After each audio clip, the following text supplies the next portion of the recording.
nihoreza umutangako watanazwe n'Imana yankamuremye nk'ukwishangaka yamutatso nk'urukundo murerwa utatse ibyiza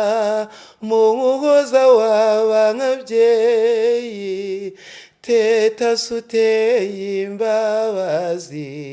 ngwino w'ingingo nziza